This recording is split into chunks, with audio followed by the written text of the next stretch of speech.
বাঁচানোর জন্য হারামের কি প্রয়োজন আছে আমাকে বলেন তো দেখি। হারামের কি প্রয়োজন আছে বলেন তো দেখি।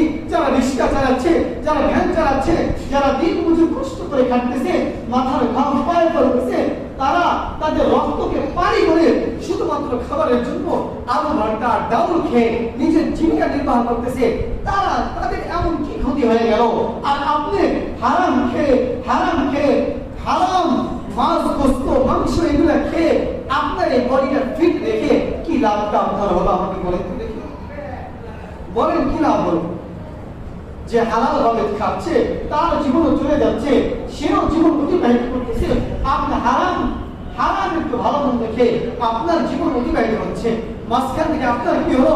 আরে ভাই শুনে রেখেন, নবীজি বলে যেই রক্ত মাংস হারাম থেকে তৈরি হয়, সুতি টাকায় তৈরি হয়, ঘুষের টাকায় তৈরি হয়, ওই দেহ ওই বডি পশ্চিম কালের জান্নাতে যাবে না, পশ্চিম কালের জান্নাতে যাবে না। আমরা যখন এই কথাগুলো বলি, জানি আপনাদের কষ্ট লাগে, জানি আপনাদের আঘাত লাগে, আপনাদের কলিজা ফেটে যায়, আপনাদের কলিজার মধ্যে আঘাত লাগে, কিন্তু বাজান বিশ্বাস করেন আমাদের মাকসাদ তো এটা না আপনাদেরকে কষ্ট দাও। আমাদের কথা, আমাদের বলার কারণ, আমাদের বলার মাকসাদ যে আপনি নিজেকে গুনাহ থেকে বাঁচান, নিজেকে জাহান্নামের আযাব থেকে বাঁচান। নবী বলে যে রক্ত মাংস হারাম থেকে তৈরি হয়, সেই রক্ত মাংস, সেই বডি কখনোই জান্নাতে যাবে না।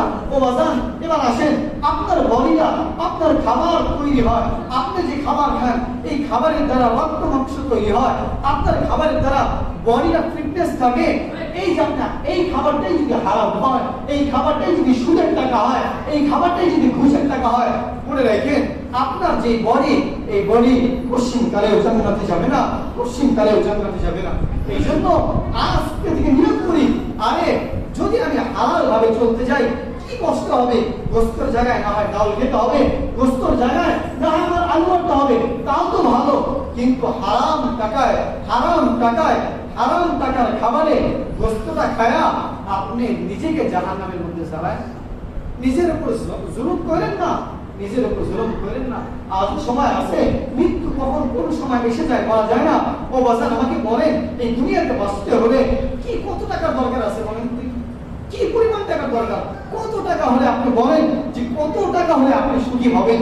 কত টাকা হলে আপনার জীবন একদম নিশ্চিন্তে কেটে যাবে বলেন? এই গ্যারান্টি কারো নাই। আপনার কোটি কোটি টাকা থাকতে পারে, হাজার কোটি টাকা ব্যাংকে পড়ে থাকতে পারে, কিন্তু আপনার মরণ হইলে ওই টাকা আপনার না, ওই সম্পদ আপনার না। আরে আপনার মরণের পরে অটোমেটিকলি আপনার এই সম্পদ, আপনার ব্যাংক অ্যাকাউন্ট, আপনার যত টাকা, যত পয়সা সব কিছু অন্যের আন্ডারে চলে যাবে। তো আপনার লাভ কি? আপনি এত কষ্ট করলেন, এত মেহনত করলেন, দুনিয়াতেও আপনি এত কষ্ট করে গেলেন, মরার পরে পিটানি খাওয়া লাগবে, মরার পরে যদি কষ্টই করতে হয়, কবরের থেকে যদি কষ্টই শুরু হয়, ও বাজার আমার একটু বলেন আপনার লাভটা কি? বলেন আপনার লাভটা কি?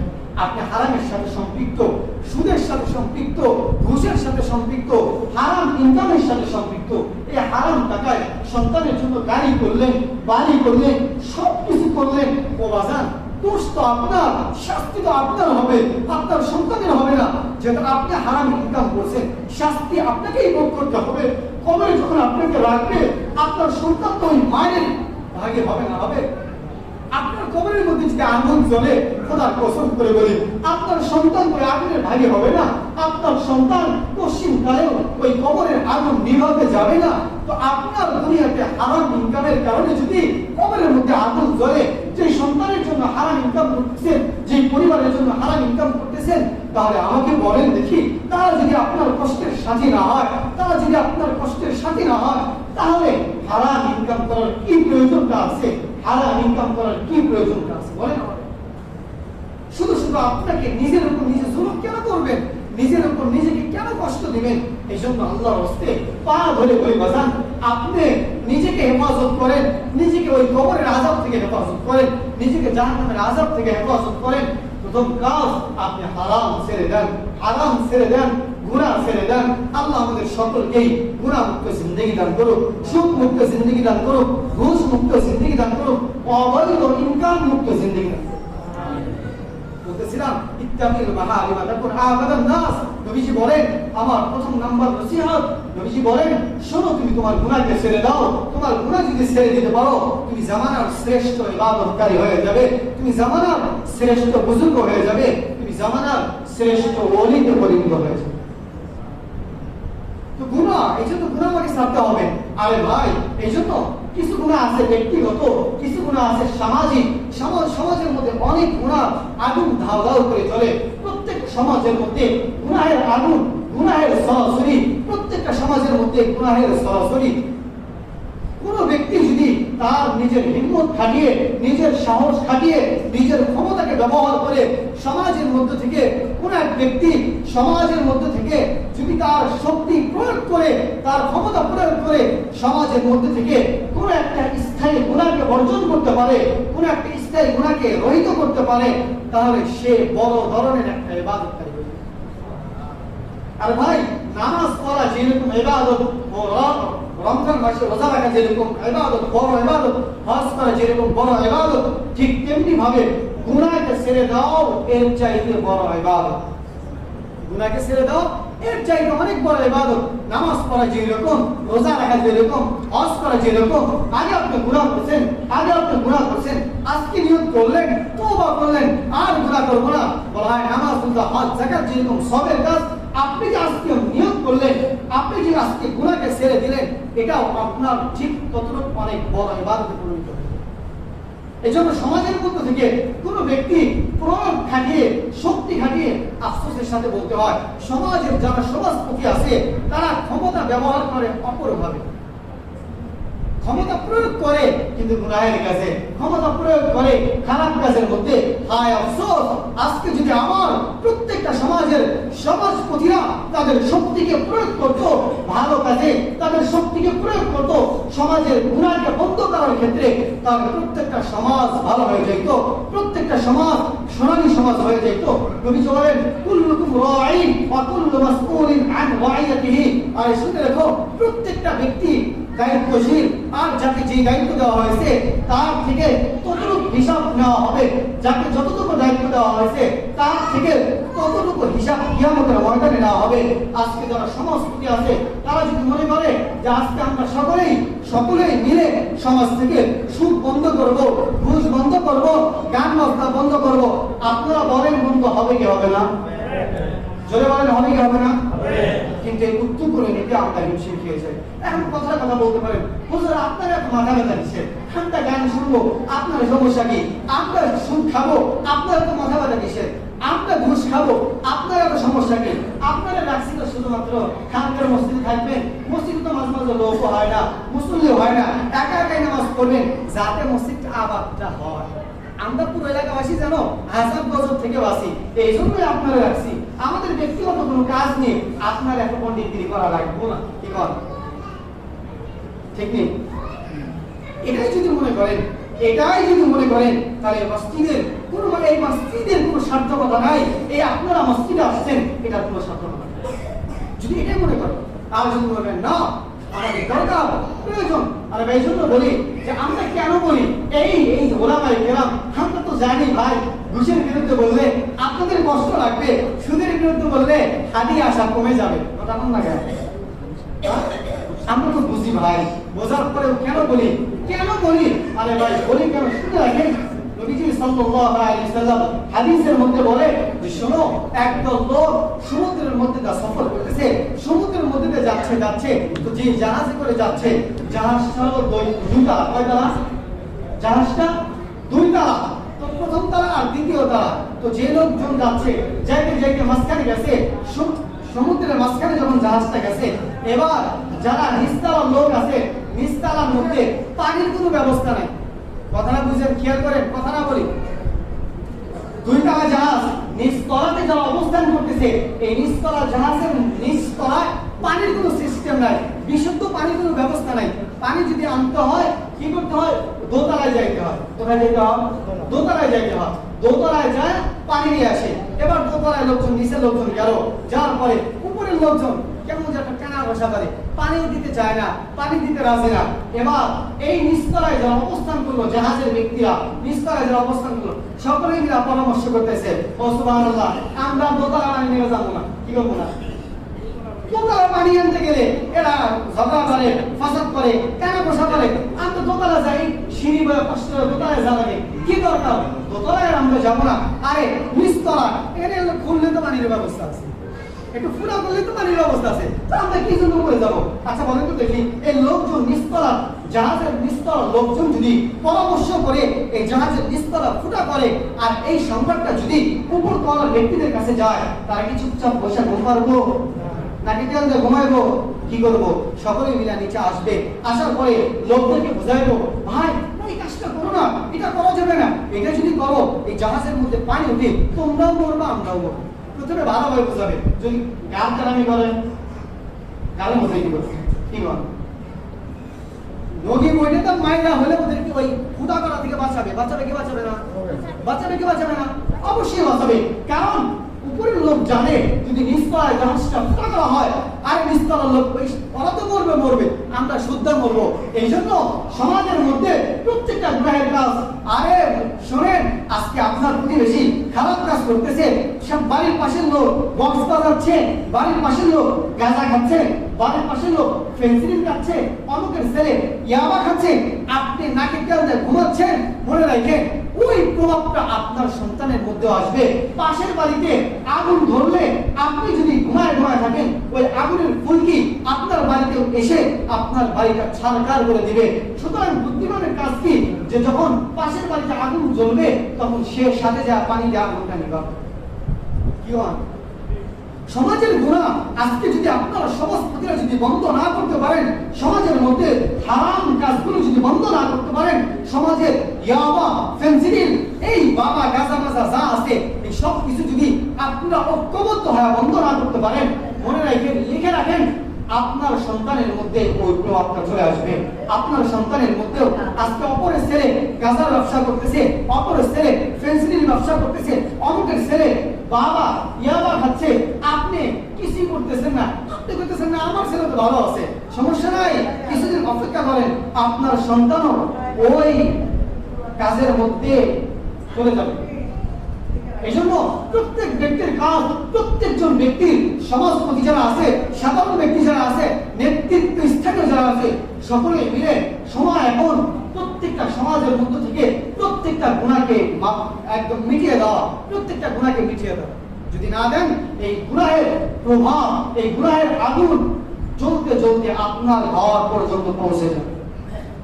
যেরকম ভাবে উপরতলার লোক যদি নিচতলার লোকদেরকে মাইরা পিটে যদি ওই কাজটা বন্ধ না করে, যেরকম ভাবে পানিটা সবাই মারা যাবে, আপনারাও যদি সমাজের লোকদেরকে গুনাহমুক্ত না করতে পারেন, সমাজ থেকে গুনাহকে রহিত না করতে পারেন, সমাজ থেকে গুনাহকে মিটিয়ে দিতে না পারেন, একদিন ওই গুনাহের প্রভাব আপনার পরিবারের মধ্যে চলে আসবে। এই জন্য গুনাহকে যদি মিটাইতে হয়, প্রয়োজনে প্রথম অবস্থায় ভালোভাবে বলতে হবে, সুন্দরভাবে বোঝানোর মাধ্যমে হবে, এরপরে কাজ না হলে যা করলে কাজ হবে তাই করতে হবে। কথা আমার ঠিক না? যদি সমাজের মধ্যে এমন কোন কাজ বন্ধ করার ক্ষেত্রে আপনাদেরকে ডাকা হয়, আপনাদের সম্মতি নেওয়া হয়, রাজি আছেন তো? আছেন তো রাজি? ইনশাআল্লাহ। আল্লাহ তাআলা সবাইকে তৌফিক দান করুন। বলতেছিলাম যে এই জন্যই আমরাও কথা বলি যে সমাজ থেকে গুনাহকে রহিত করে দেন, সমাজ থেকে গুনাহকে মিটিয়ে দেন, কারণ ওইটা আমার সন্তানের মধ্যে আসতে পারে, ওই গুনাহের প্রভাবটা আমার মধ্যে আসতে পারে। এই জন্যই প্রত্যেকজন বিবেকবান ব্যক্তির দায়িত্ব হলো সমাজ থেকে সকলে ঐক্যবদ্ধ হয়ে প্রত্যেকটা গুনাহ একদম নিচ থেকে, শেকড় থেকে উঠতে ফেলা। যার আল্লাহ তাআলা আমাদের তৌফিক দান করুন। বলতেছিলাম যে গুনাহ মুক্ত জিন্দেগি করা, গুনাহকে ছেড়ে দেওয়া, এক নম্বর নসিহত, ইত্তাকিল মাহারিম তাকুন আ'বাদান নাস। এখন আসেন, গুনাহ যদি আমি ত্যাগ করতে পারি, আমার ক্ষমতার গরমে যদি গুনাহকে সমাজ থেকে মিটিয়ে দিতে পারি, আমার লাভ কি? আমার ফায়দা কি? ফায়দাটা বোঝানোর জন্য একটা ঘটনা বলতে হবে। আমি যখন যাত্রাবাড়িতে পড়ি, হেফসখানায়, হেফস শুনানি পড়ি, তো আমার ওস্তাদ একটা কথা বলছিল, যাত্রাবাড়ি ঢাকার মধ্যে, পুরাতন ঢাকার মধ্যে একটা বিশাল মাদ্রাসা বর্তমান অবস্থান করতেছে। তো মাদ্রাসা, মসজিদ, এগুলো আপনারা জানেন, এগুলোর সূচনা লগ্ন বড় কঠিন, ঠিক না? সূচনা লগ্ন বড় কঠিন, মাদ্রাসাগুলো চালু করা বড় কঠিন, মসজিদগুলো চালু করতে অনেক বাধা আসে, দিনের প্রত্যেকটা কাজ করতে অনেক বাধা আসে, অনেক মানুষের চোখের পানির বিনিময়, রক্তের বিনিময়, ঘামের বিনিময় এই প্রতিষ্ঠানগুলো বছরের পর বছর, যুগের পর যুগ দাঁড়িয়ে থাকে। তো পুরো ঢাকার মধ্যে একটা মাদ্রাসা ছিল। তো মাদ্রাসা এক ব্যক্তি জমি দান করছে। তো জমি দান করার পরে কিছুদিন পর আল্লাহ বান্দা মারা গেছে। এখন পাশের আশেপাশে কিছু ক্যাডাল লোক ছিল। কি ছিল? ক্যাডাল। তো এরা শুনছে যে লোক মারা গেছে, আর একটা চান্স নেওয়ার সুবিধা খুঁজতেছে। আসার পরে ওই হুজুর মানুষ বোঝে নিত, একটু নরম টাইপের হয় হুজুর মানুষ, তাদেরকে খোঁজা একটু মজা পাওয়া যায় আলহামদুলিল্লাহ, তাই না? হুজুর অত কিছু হয় না, হুজুর দেখা যায় নরম টাইপের, তবিয়তটা নরম হয়। এই জন্য দেখবেন সাধারণ মুসলিম যারা আছে মাশাআল্লাহ হুজুরকে খুব খোঁজাইতে, মানে চুলকাতে খুব ভালো লাগে, তাই না? তো যাই হোক, তারপর এরকম চলে আসছে। আসার পর হুজুরে বলতেছে এই জমি আমাদের। কি কয়? মাদ্রাসা একজন দান করে দিছে, আর এই কেননা এসে করতেছে জমি আমাদের। হুজুর তো বিশাল বড় মুসিবতের মধ্যে পড়ে গেছে। এদিকে মাদ্রাসার মোটামুটি কাজগুলো শুরু করে দিয়েছে, তখন অনেক টাকার কাজ হয়ে গেছে, এখন এসে বলতেছে জমি আমাদের। কিভাবে সম্ভব? কিভাবে সম্ভব? তো সে তার সাথে হুজুরকে ওই জামানার ঢাকার কথা বলতেছি, ওই জামানার বিশাল বড় একজন ডাকাত হুজুরকে দিল থেকে মহাব্বত করে। সুবহানাল্লাহ বলেন না? আরে একজন ডাকাত আলেমকে মহাব্বত করে, একজন গুন্ডা ডাকাত এরাও আলেমকে মহাব্বত করে। কপাল পোড়া হতভাগা, আপনি পাঁচ ওয়াক্ত মসজিদে নামাজ পড়েন, জুমার নামাজ ইমামের পিছনে পড়েন, নামাজ পড়েন, নিজেকে অনেক বড় দিনদার দাবি করেন, নিজেকে অনেক বড় মুসল্লি দাবি করেন, ইমামের পিছনে নামাজ পড়েন, অথচ ইমামের বিরুদ্ধেই কথা বলেন। লজ্জা হওয়া দরকার। আরে আমাদের কপাল কবে খুলবে? আমাদের কপাল ভালো হবে কবে? আপনি নামাজ পড়েন ইমামের পিছনে, যে ইমাম আপনার আখিরাতের জিম্মাদারি নিয়ে সে মসজিদের মধ্যে দাঁড়িয়ে যায়, যে ইমাম আপনার আখিরাতের জিম্মাদারি নিয়ে ইমামতি স্থানে দাঁড়িয়ে যায়, অথচ আপনি নামাজ পড়েন ঠিকই, দাঁড়িয়ে রাখেন ঠিকই, সব ঠিক আছে, নামাজও পড়েন ইমামের পিছনে, অথচ সেই ইমামের বিরুদ্ধে কথা বলেন। সেই ইমামকে নিয়ে চাষতল থেকে শুরু করে বাজার ঘাট সব জায়গাতে ইমামকে নিয়ে সমালোচনা করেন। কপাল পোড়া, কপাল পোড়া। আরে আপনার কপালটা এত কেন পোড়া যে আপনি একজন ডাকাত আলেমকে মহব্বত করতে পারে, একজন গুন্ডা আলেমকে মহব্বত করতে পারে, কিন্তু আপনি কেমন মুসল্লি, আপনি কেমন মুসল্লি, আপনি কেমন মুসলমান যে আপনি আপনার মসজিদের ইমামকে মহব্বত করতে পারেন না? আরে আপনার মৃত্যু হবে, আপনার ইন্তেকাল হবে, আরে এমন সন্তান তৈরি করেন নাই যে সন্তান মরার পর আপনার জানাজা করবে। যে ইমামের বিরুদ্ধে করতেছেন, যে ইমামের সমালোচনা সব জায়গায় করেন, সেই ইমামই আপনার জীবনের শেষ কাজে লাগবে। এই জন্য আপনাদের ভালোর জন্য বলি, আপনাদের আমার বিরুদ্ধে করেন কোনো সমস্যা নাই, আমি কেয়ার করি না, আই ডোন্ট কেয়ার, আমি কেয়ার করি না। বাকি যে ইমামই আসুক, যে আসুক, আপনি দৃষ্টিকে মহব্বত করেন। ফায়দা কি? আপনি মারা যাবেন, ইমাম চোখের পানি ছেড়ে ছেড়ে আপনার জন্য দোয়া করবেন। এটাই হতে পারে আপনার কবরের মধ্যে ফাফরিশু মিনাল জান্নাহ ওয়ালবিসু মিনাল জান্নাহ ওয়াফতাহু লাহু বাবান মিনাল জান্নাহ।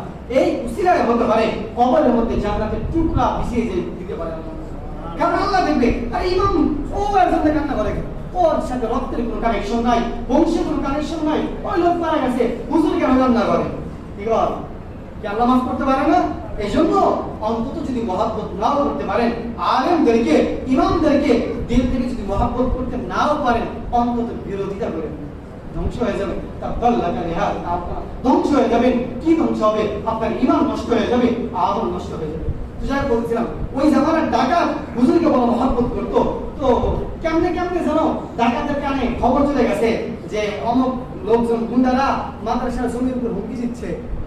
ডাকাত চলে আসছে, আসার পর হুজুরদের সব ঘটনা শুনছে, শোনা বলো যে হ্যাঁ এই কাহিনী। পরে ডাকাত তার ভূমিকাটা কি ছিল এটা বলবো। ভূমিকাটা কি ছিল? ডাকাত একটা চিরকুট পাঠিয়ে দিছে, মাঝে মাঝে কোনো জায়গায় হুজুরকে বলে দিছে সাথে জন্মকম যায় চিরকুটগুলো পাঠিয়ে দেন। কিছুক্ষণ পর পর কিছু কিছু লোক আসে, 3 জন 4 জন 5 জন করে লোক আসে। আর ডাকাত বাঁচানোর অবদান, তার ভূমিকাটাও মাদ্রাসার জমি বাঁচানোর জন্য কি ছিল? বিশাল বড় একটা রাম দাও মাথার তলে দিয়া ওই মাদ্রাসার ফিল্ডের মধ্যে শুয়ে রাখছে, আর বলছে এমন কোন বাপের বেটা আসস মাদ্রাসার জমি দখল করার জন্য। এই যে ডাকাতের একটা ভূমিকা, ডাকাতের একটু মেহনত, একটু কষ্ট, এর বিনিময় ওই যে গুন্ডা ফুন্ডা যারা আসছিল মাদ্রাসার জমি দখল নিতে আর সাহস পায়নি। আজকে রেজাল্ট বলি, ওই মাদ্রাসা আজকে ঢাকার মধ্যে বিশাল বড় একটা মাদ্রাসা, যে মাদ্রাসায় হাজার হাজার ছাত্ররা পড়ালেখা করে, আর যে মাদ্রাসায় প্রত্যেক বছর শত শত ছাত্র পাগড়ি দিয়ে ফারেক হয়ে যায়। যে মাদ্রাসায় প্রত্যেক বছর শত শত ছাত্র হাফেজ হয়, আলেম হয়, মুফতি হয়। ও মুসলমান শুনে রাখেন, এই ডাকাতের যে প্রথমে একটা অবদান ছিল মাদ্রাসার জমি রক্ষা করার জন্য, তার জিন্দেগি তার ডাকাতের মধ্যে কাটছে, ঠিক আছে, কিন্তু আল্লাহ তাআলা এই দ্বীনি কাজের জন্য ডাকাতের যে একটা ভূমিকা ছিল, এই যে মাদ্রাসাতে যে আজ পর্যন্ত টিকে আছে, এই মাদ্রাসায় যত কোরআন তেলাওয়াত হবে, যত খতমে কোরআন হবে, যত হাদিস পড়া হবে, যত নামাজ হবে, যত আমল হবে, সমস্ত আমলের এক ভাগ সব ওই ডাকাতের আমলে কিয়ামত পর্যন্ত যাবে। এই জন্য বলবো, আপনারা যারা আছেন, আপনার শক্তি প্রয়োগ করে সমাজ থেকে গুনাহ মিটিয়ে দেন, আপনার শক্তি প্রয়োগ করে মসজিদকে উন্নত করেন, আপনার শক্তি প্রয়োগ করে কবরস্থানকে উন্নত করেন। পারবেন তো ইনশাআল্লাহ? নিয়ত ছিল যে পাঁচটা নসিহতের কথা বলবো, তো বলা তো সম্ভব হলো না, একটা কথা বললাম, ইত্তাকিল মাহারিমা তাকুন আবাদান নাস, যে আপনি গুনাহকে ছেড়ে দেন। গুনাহ একটা ব্যক্তিগত গুনাহ, এটা তো আমরা ছাড়বই। সামাজিক যে গুনাহগুলো আছে, গান বাজনা, আরো যে সমস্ত খারাপ কাজ আছে, অসামাজিক কার্যকলাপ আছে, এই সব কিছু সকলেই মিলে ঐক্যবদ্ধ হয়ে বন্ধ করতে হবে। করবেন তো ইনশাআল্লাহ? কথা দেন যে ইনশাআল্লাহ? হাত উঠাইলাম। এই সমাজ থেকে সমস্ত প্রকার গুনাহকে মিটানোর জন্য আমরা ভূমিকা পালন করবো। বলেন বলেন ইনশাআল্লাহ। ইনশাআল্লাহ আল্লাহ তাআলা সকলকে কবুল করুক, সকলের নেক নিয়তের মধ্যে বরকত দান করুন। আমিন আমিন। ওয়া মা তাওফীক ইল্লা বিল্লাহ।